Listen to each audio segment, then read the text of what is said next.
How's it going, everyone?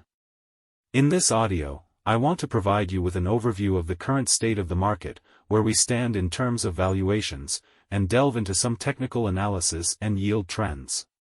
Last week, we witnessed a significant rally attributed to a drop in Treasury yields, resulting in aggressive surges in the S&P 500 and Nasdaq, particularly in tech stocks. If you find this information helpful and informative, please consider liking this audio and don't forget to subscribe to my channel. I'd greatly appreciate it. So, let's dive into the market's valuation.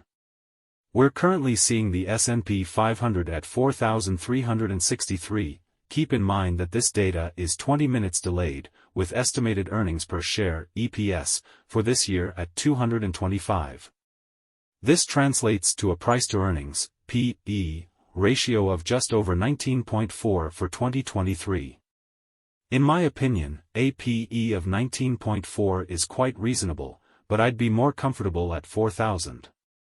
At 4,000, we're looking at a potential decline of just under 7%, which would be around 300 points lower than the current level.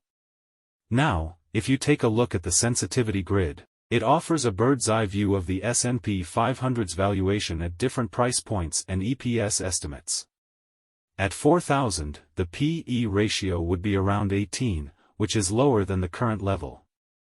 To put this in perspective, the S&P 500's 10-year average P/E is 18.45, its 5-year average is 21, and the 25-year average is just over 19.75.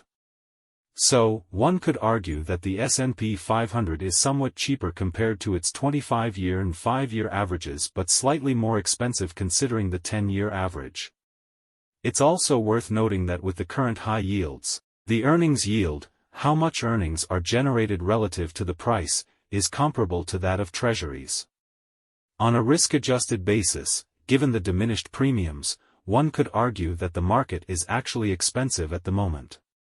To mitigate risk, we ideally want lower multiples and lower actual earnings multiples like 16, 15, or 14, especially in a high-interest rate environment. However, the market is still heavily influenced by technology stocks, which I would argue are somewhat overvalued right now. In summary, if the actual EPS for 2023 ends up being 225, the current P/E of 19.4 is where we're trading. I would feel more comfortable with a P/E of 18 or lower, as lower valuations generally mean lower risk.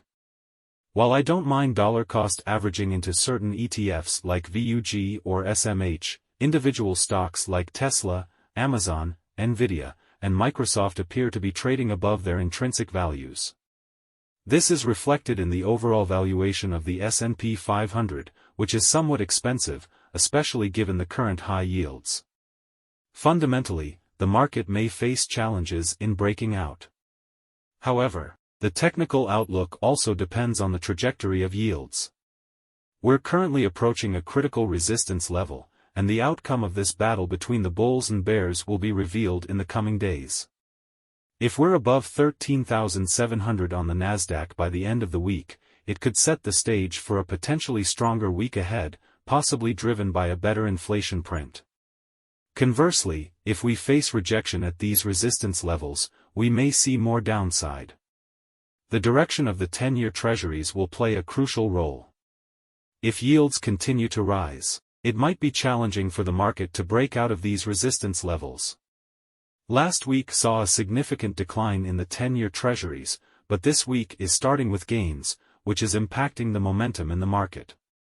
Tech stocks like Tesla and Nvidia are still rallying, but others like Netflix and AMD are struggling.